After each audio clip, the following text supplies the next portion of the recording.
Okay. Good morning, everybody. Good morning, Juarez family. Talking about Juarez, I'm actually on my way to Juarez right now. After this is my Juarez outfit. All the true Juarez goers know you gotta have a good Juarez outfit. And you gotta go barefaced. I don't know why, but yeah. I wanted to make a quick video on some chismesito on myself. I have a lot of chismesito, but I can't say everything because it's about people that you probably know. So I won't be saying the chismesito. I'll just talk about myself and let you guys make fun of my life because, oh my gosh, it's ridiculous. So the reason why I'm going to Juarez is because the other day I was driving on North Loop with my daughter, and then we started feeling literally like someone was throwing rocks at my window. Bah! Bah! And I was scared. I was like, what the fuck is going on? Then my window starts shaking like this, and I was like, okay, I'm about to die. And then, bah! The window just falls into the door. And I was like, fuck. It was Wednesday. I was like, what the fuck? And we were on our way to Wing Daddy's, and we got our food, and we just came home, and I was an ice pop by the time I got home. My daughter had like blankets and jackets, and we were like fucking freezing. Well, she was fine. I was freezing because it's my window. And obviously I have to go fix it, so that's why I'm gonna go to Juarez right now and do Juarez shit, because that's what you do. Also, the other day I went to go get air in my tire because it was super low. And you guys, I live in Socorro, and if you know the movie Texas Chainsaw Massacre, which is embedded in my brain because I watched it way too young, and like it's in my genetic makeup now. I am scared of all the events in that movie forever. And growing up, like every little sound I would hear outside, I was like, oh, Texas Chainsaw Massacre is about to happen. Yeah. So I went down Socorro, further down, like near Sanelli. And you know, the more further down you go on Socorro Road, the more Texas Chainsaw Massacre it gets.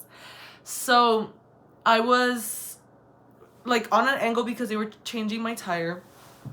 And I love a little tire shop. It's so cute, but it is like rustic and scary and like real. So I was chilling. I was listening to music. I was like, I'm gonna be famous. And then I look from my rearview mirror. A man is coming. And I naturally feel fear. Obviously, I'm a woman. I was alone. I don't think I had I didn't have my gun. I didn't have pepper spray, anything, and I should have. But I was like, okay, just relax. He's just gonna pass by. Like, don't freak out. You know, trying to calm myself down.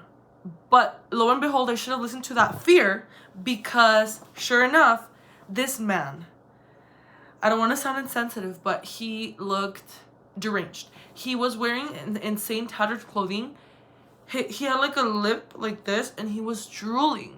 He had like a limp, and he was walking like that. And obviously there was something wrong with him. I'm not saying that was the scary part. What happened was that he comes right up to my fucking car, and I'm just like, okay, relax. I mean, I'm on an angle, like I said, like I can't drive off or anything. He comes to my fucking door, and then he comes to my window, and he's right here. And I was like, fuck no. I actually said, fuck no. And I start trying to put my window up. For whatever reason, the universe is like, fuck you, Ethel. You're gonna fucking shit yourself right now. I'm trying to put the window up. It's not going up. And he's right here, and he's like going into my fucking window. And I'm like, no, oh my God. I think I'm screaming. I don't even remember.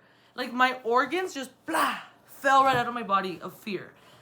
And I looked like that because the guy who fixes the tire is the homie, kind of.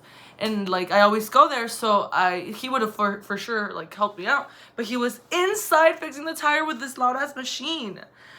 And I'm screaming, and I'm like, what the fuck? Because I know that I'm not scared of like people just because. I'm scared of crazy people, because crazy people have no limits, no boundaries. Like, he could have stabbed me. He could have injected me with a fucking needle. He could have killed me. He was right here, and he was drooling on my door. Oh my gosh, I was so fucking terrified. And then I was like, fuck no. And then I turned on my car, like all the way in the ignition. And then I start putting out the window. And then I'm looking at him and he's just like staring at me, drooling. And then the window's going up all fucking slow, like a fucking comical relief in a play. I was just like, what the fuck is going on? So yeah, I put it up. I put all of them up. And I locked my car. And I was like, what the fuck was that? There was another car waiting to fix their tires, and it was like a couple, an old Mexican couple, and they watched that happen, and they started laughing, and they were like, oh, she was already gonna drive off without her tire. And I was so shaken up that I left my windows up and I locked my doors and I didn't fucking move, and I was just so scared for a while. But when I calmed down, I was like, I should have fucking gone back and talked some shit, because I was like, I wanted to be like, fuck you guys. What the fuck is wrong with you? I'm a young woman by myself. A man is coming up to my window, putting his head in my window, in my space. He could have killed me, realistically, and you guys are laughing at me? I would never fucking do that. I would never laugh at someone who's scared. People piss me off so much, but whatever. That happened to me, and I was so fucking scared. What else happened to me? So, yesterday I went to go watch The Nightmare Before Christmas with my daughter at the Plaza Theater, and I fucking love going to the Plaza Theater so much. It's so old and it's so beautiful, and I prefer, like one of my favorite things on this world is to visit old places or places with history. Like, I get starstruck by places more than people, maybe, I don't know. But I love it. I love the energy there. I was having fun. We went to go watch the movie. We snuck in some treats. And yeah, we were having so much fun. And when we were leaving, we went to the little Plaza de los Lagartos and we took pictures and everything. And we had to go. But when I was leaving, a guy just was staring at me with like deep, intense eyes. And he just goes up to me. And I was like, yes. And then he goes, hi, I'm blah blah blah, I have you on Facebook, I sent you a message. And I was like, whoa, what, who are you, like what the hell, like back up. And then he was like, yeah, check your Facebook, let's check. And then he gives me his name and we check. Oh my gosh, I was fucking dying. Fuck, I don't have the messages, or do I? Hold on. Yes I do. Okay, it's really funny. I can't. I know that everyone acts like it's the fucking crime of the century to have two phones, because I have two phones. And you know what? I used to be annoyed. It's like, oh my gosh, I have two phones. So what? I agree now. It is a crime to have two phones.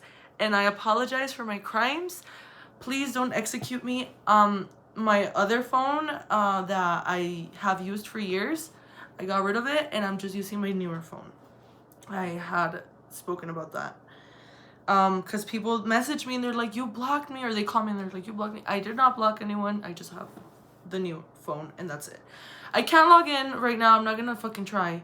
But he messaged me, hey, do you want to become a citizen? And I sent a question mark. And in person he was like, why did you send me a question mark? What does a question mark mean? And I was like, it means that I'm confused, but I don't want to give you words to express that. And then in the message, it was like, oh, has no one ever hit on you before or what? And this man was now in front of me telling me like, oh, nice to meet you and blah, blah, blah, and whatever. It was funny. And it's funny how people feel so comfortable with just coming up to me and talking to me, because I was downtown for some things on Wednesday, I believe, before my window fell. And I went to the museum because they had the Salvador Dalí, like a collection of illustrations. And I got this little print. Oh, you guys know I love them. And a guy just comes up to me and he's like, is this a Divine Comedy? And I was like, yeah.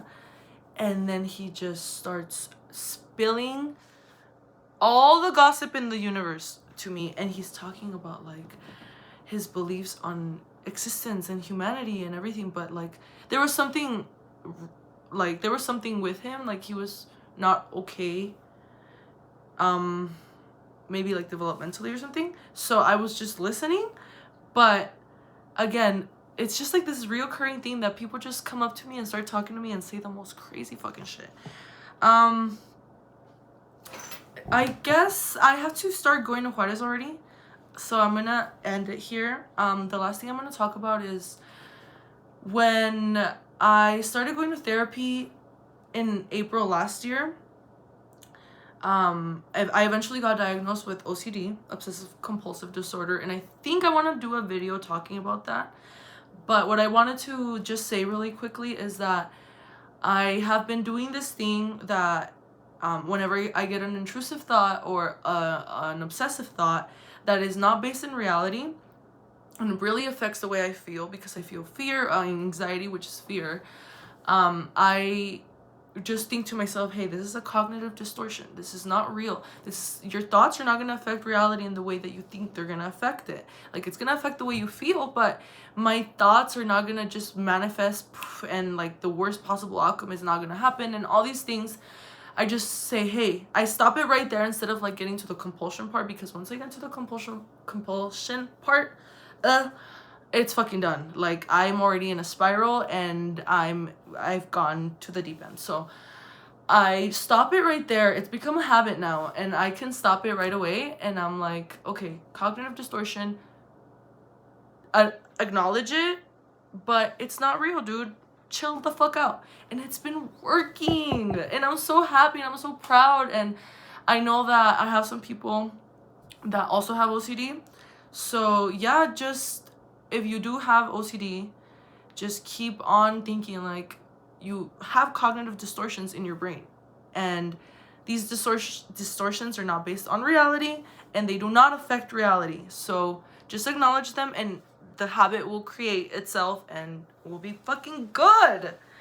Also, all the people with RA that I know with rheumatoid arthritis, I know it fucking sucks that it's been so cold and you're probably all stiff like me and it sucks, but we'll get through this. Okay, I'm gonna go to Juarez. Si me ven, me saludan, me compran una nieve de garrafa y ya, me voy a la verga pues. Bye.